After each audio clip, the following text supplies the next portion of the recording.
What is a realistic amount of money to spend on all of the essential gear to get started backpacking? Now, what I've got here on my back is a budget-minded backpacking gear loadout that comes in at just over $1,000. And when I asked you guys what a realistic amount to spend would be, you agreed that anywhere between $500 to $1,500 was a realistic amount of money to spend on backpacking gear to get started. First piece of gear we got to talk about is the backpack. You can't go backpacking if you don't have a backpack, right? So what we've got and what I've chosen for this is the MT900 from Decathlon. This is a really feature-rich, lightweight focused pack that's still under $200. There are cheaper options out there, but I like this because it's not at an excessively high weight. Oftentimes, budget-minded packs have a lot of weight attached to them and has all of the things that you would want out of a fairly expensive pack. You've got a nice hip belt system, suspension system, adjustable torso. You've got a really robust body, awesome features that make it an enjoyable pack. I like that you've got this zipper system that gives you really nice big access to the inside of the pack, so I can lay this down and have that entry that way. Big pocket here on the front that's not a stretch mesh, but this durable fabric does mean that this is gonna last a long time. You got big side pockets with good water bottle entry on the side so that you don't have to take the pack off to get access to the bottles.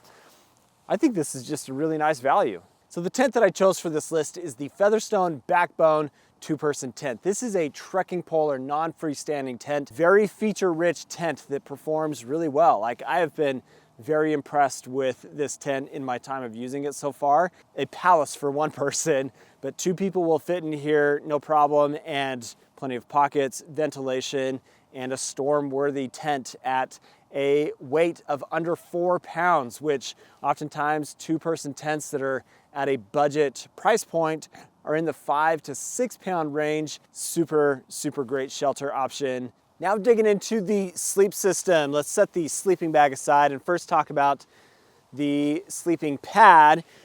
This is an area where you could go very, very inexpensive with a sleeping pad. What I have chose though is the Oblivion from Outdoor Vitals, and this comes in about $115. So it's not the cheapest pad available, but what's important to understand is you want a sleeping pad that is insulated, that is actually going to keep you warm for your sleeping in 3-season conditions. I could spend $40 on a sleeping pad, have an R value of 1, and not be guaranteed to sleep warm down to freezing temperatures, which can still happen when you're in the mountains at higher elevation in the summer months. So this pad has been proven to function really well as a 3-season pad, sleep warmer than kind of expected. The pillow that I have chose is a classic. This is the Trekology Aloft pillow, but this is about 20 bucks and is just a great way to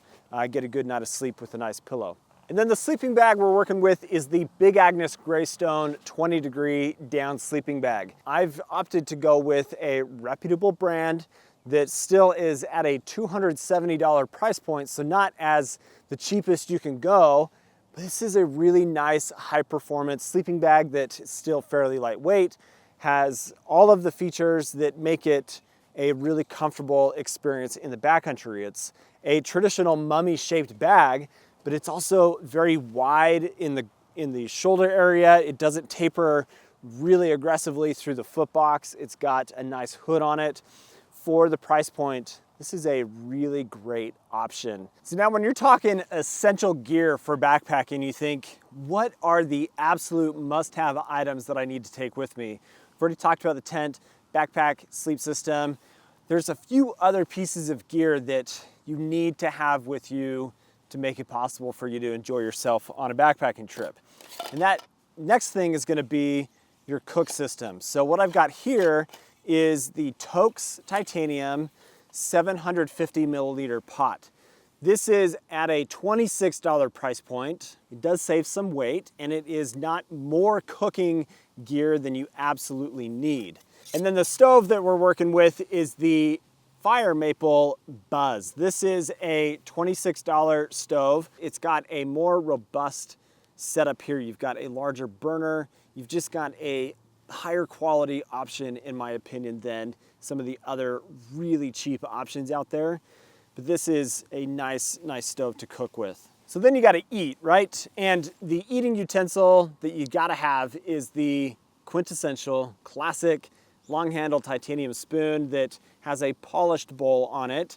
And this comes in at $10 to $15 depending on which brand you get it from, but these are fantastic and absolutely worth the money. Now, water filtration. This is another absolute essential item that you've got to be able to treat your water properly out in the backcountry. My go-to water filter is the Sawyer Squeeze, just the classic Sawyer Squeeze.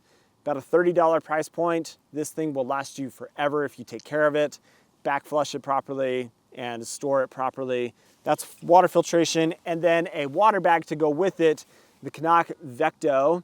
This is the X model. This is about $23 to $26 and just a fantastic option for filtering water, having extra water storage for then your additional water bottles that you're gonna carry with you, which I just love smart bottles. These are lightweight, they're easy to use, they fit into water bottle pockets on backpacks really easy, and they're cheap, like $4 or so for 2 bottles here, and that is your whole water system. Then let's talk about a headlamp. This is the Nightcore NU21. This is about $30, and it's a really high quality, lightweight, trustworthy headlamp. It's got plenty of lumens and light output for any backpacking trip. Like, this is just kind of a go-to, really nice budget-friendly option. And then last but not least is an insulation layer. This is the MT100 from Decathlon. It's a down insulated jacket. This comes in at a price point of $100. They do also have a synthetic option that is even less money at about $70 to $80. But this is just a fabulous 3-season option that doesn't break the bank, that has a responsibly sourced down in it. It has recycled materials. This is one of my favorite low-cost insulation layers that is available out on the market. Now, there's a lot more gear that you would need to acquire and have in your backpack. Some of it is personal gear items. Some of it may be like a chair or a satellite communication device. You've got first aid. You've got additional layers, plus your shoes, socks, things that are additional to what we've talked about today.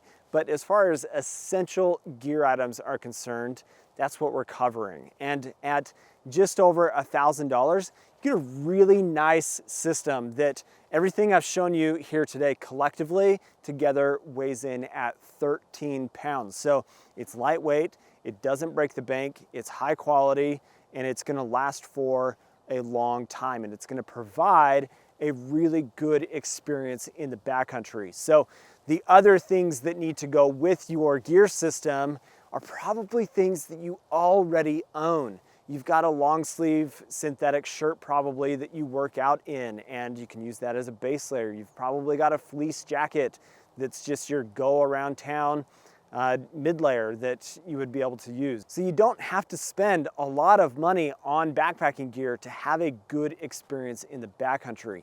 But I do think a really important thing to remember is spend a little bit more money so that you are not compromising quality, so you're still enjoying yourself when you head out. Let me know down in the comments what you think of this list, what you would add, what you would change out, what your experience has been with some different budget-minded items. But thanks for watching today, guys. If you are not subscribed to the channel, please do subscribe. Hope you have an awesome day. We'll catch you in the next one. See you later.